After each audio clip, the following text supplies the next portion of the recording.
भाजपा नेता और सांसद लगातार कांग्रेस सरकार पर हमलावर हैं और हिमाचल में भाजपा की सरकार बनाने का दावा कर रहे हैं।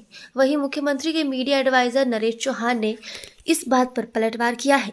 उन्होंने कहा कि भाजपा में वर्चस्व की लड़ाई चल रही है और भाजपा कई गुटों में बटी हुई है।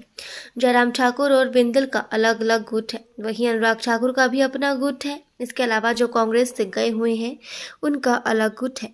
भाजपा के अंदर कोई भी ऐसा नेता नहीं जिसे सभी लोग अपना नेता मानते हो। सभी नेताओं में होड़ लगी हुई है। उस वजह से लगातार सरकार के खिलाफ गलत बयानबाजी कर रहे हैं और चुनी हुई सरकार को गिराने की बात कर रहे हैं।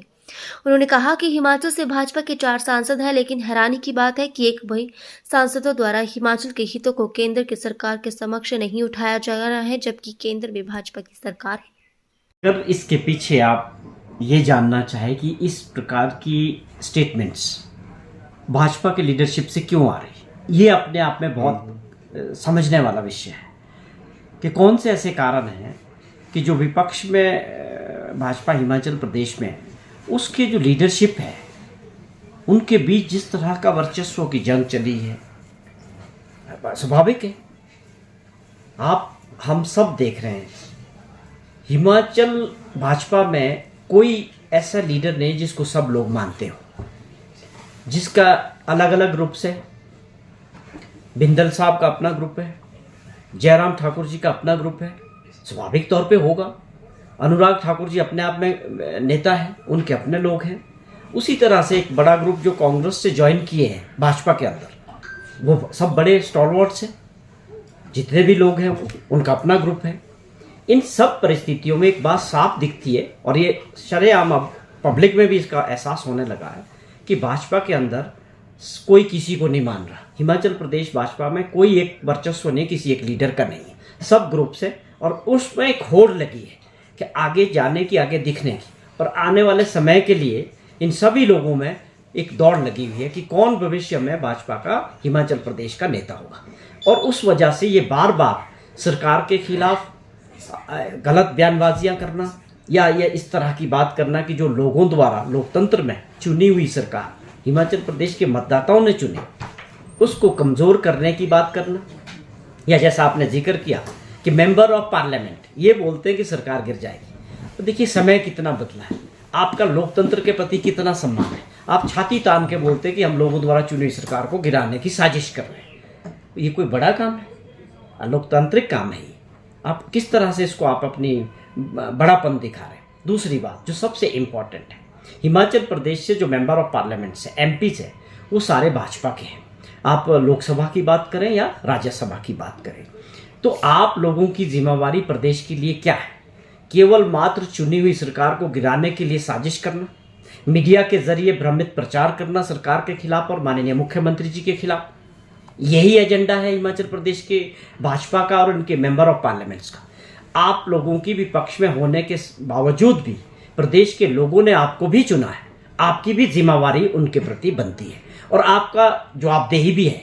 आपको बताना पड़ेगा कि आप लोग जब सेशन होता है दिल्ली में पार्लियामेंट के अंदर, कौन सी बातें प्रदेश हित में है वहाँ उठाते हैं, कौन से मुद्दे उठाते हैं, कौन से स्पेशल पैकेज के लिए इन लोगों ने काम किया।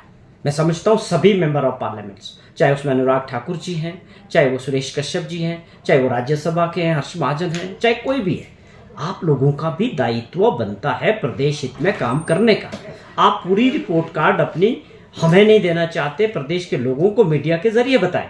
आपने स्पेशल पैकेज के लिए कौन सा काम किया, आपने राहत जो हमारा पैकेज था आज तक पेंडिंग है भारत सरकार में, आप लोग बताते क्यों नहीं कि कौन से एफर्ट्स किए, कब कब आप फाइनेंस मिनिस्टर से मिले, होम मिनिस्टर से मिले या माननीय प्रधानमंत्री जी से मिले कि हमारा प्रदेश के लोगों का हक है, हमको ये मिलना चाहिए।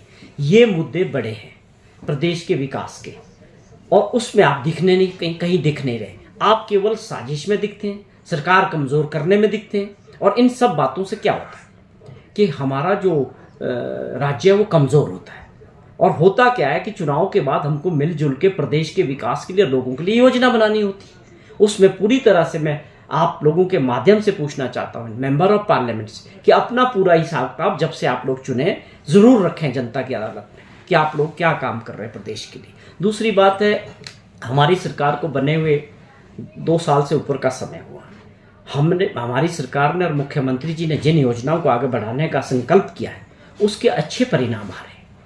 उस योजनाओं पे मैं इनसे पूछना चाहता हूं कि क्या आपका क्या रिएक्शन है, आप बताएं। जो हम ग्रामीण अर्थव्यवस्था को मजबूत करने के लिए जो कदम उठा रहे हैं, एमएसपी पे जो गेहूं, मक्की या कच्ची हल्दी खरीदने की जो बात हो रही है, एमएसपी पे जिसको सरकार खरीदेगी, जिससे सीधे तौर पे हमारे किसान और बागवान भाई और ग्रामीण अर्थव्यवस्था मजबूत होगी, या आप दूध पैदा करने वाले लोग जो किसान भाई हैं उनका दूध के जो कीमतें बढ़ रही है वो गलत है फैसले, या ऐसे बच्चों के लिए जो योजनाएं काम किए गए, अपने आप में पूरे देश में इसकी तारीफ हो रही है कि जिस प्रकार हिमाचल सरकार ने उन बच्चों के लिए योजनाएं बनाई जिनको कोई नहीं पूछता था, उनको पूरे देश के अंदर घुमाने के लिए और विदेशों में उनको ले गए।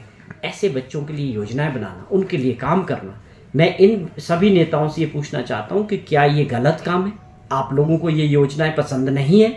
आप इस पे भी जरूर बोलना चाहिए और आप लोगों को भी पूछना चाहिए क्या ओपीएस आने की 1,36,000 सरकारी कर्मचारियों को फायदा मिला या नहीं मिला। उसी प्रकार दूसरी योजनाएं जितने भी है, अगर हम आज ग्रीन राज्य बनाने की बात करते हैं कि हिमाचल प्रदेश को ग्रीन राज्य बनाएंगे, इलेक्ट्रिक वाहनों में हम आगे बढ़े, आज 5,000 से ऊपर इलेक्ट्रिक वाहन जो है रजिस्टर्ड हो चुके हैं हिमाचल प्रदेश में। 4,000 ऐसे नए जो आप देखें चार्जिंग स्टेशन लगाने के आदेश सरकार ने दिए। जितने भी हमारे टूरिज्म के हो या पीडब्ल्यूडी के हो, फॉरेस्ट डिपार्टमेंट के हो, जितने भी रेस्ट हाउसेज होंगे, सरकार वहाँ जल्दी से जल्दी चार्जिंग स्टेशन लगाने जा रही है।